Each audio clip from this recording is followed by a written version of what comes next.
Hello.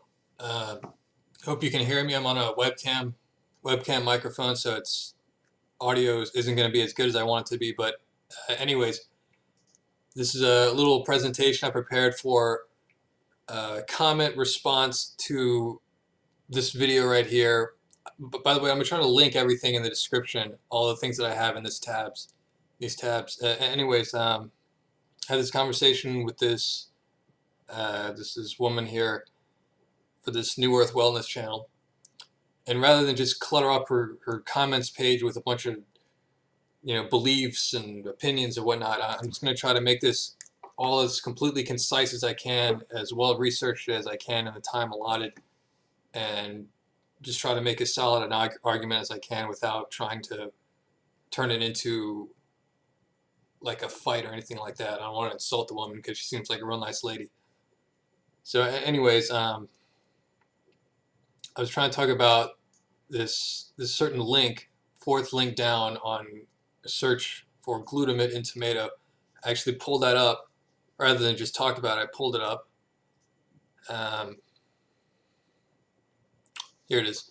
Anyway, so you go to the word tomato. It says tomatoes are the perfect example because when you eat a fresh tomato, the glutamate is bound, and you can only eat one.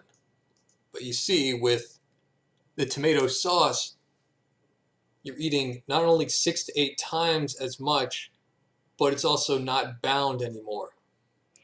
And in this same article, you type in the word citric acid is the poor processing of citric acid that generates free glutamates. So you put some research in, you figure out what the hell are they talking about, and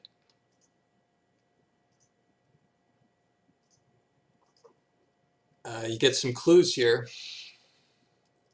This is a forum post about how this might be a real thing with the citric acid, that they're producing it from corn by hydrolyzing corn. And I don't want to read this to you, but I mean there'll be a link in the description. But even just from a regular Google search of fermentation of corn to produce citric acid, you can see that there is quite a bit of reality behind this. Are produced by fermentation, which utilizes a carbohydrate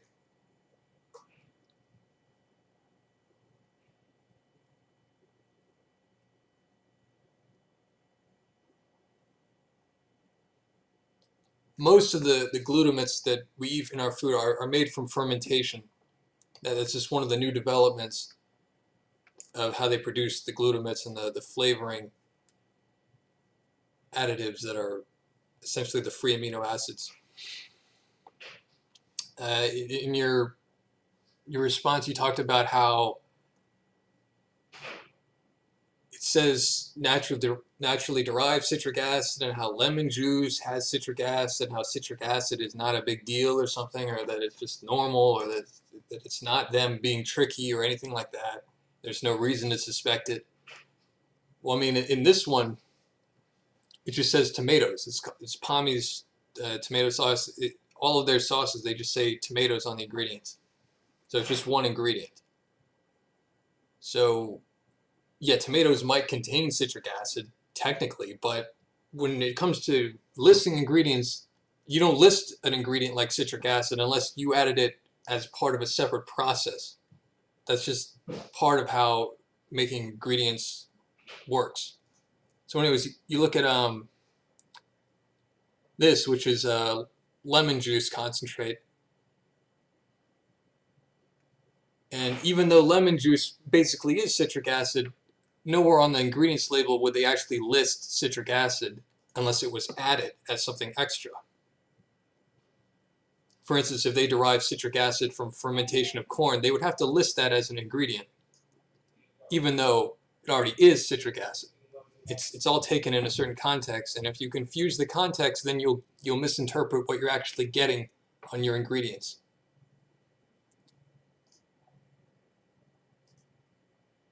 So these will all be put in the description. I think you should especially read this, because that really is how they produce the citric acid. It's a very deceptive term, and this is the reason why it's black labeled on so many lists.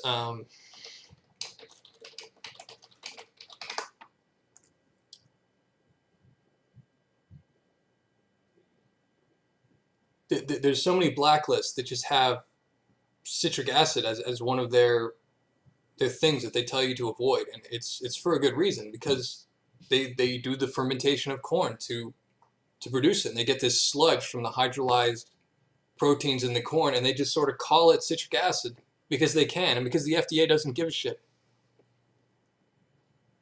So, anyways, I don't want to make this response too long, and I hope that you can, just try to figure it out and get this straight, so that you don't just, sort of casually assume that this is just, going too far. It's all here, and it's all very clear on the internet, and there are very good reasons why, people like me don't eat tomato sauce, why I don't eat anything with the word ascorbic acid or citric acid in it, why I'm very, I don't want to brag, but like at least somewhat more informed than the average consumer when it comes to this sort of thing.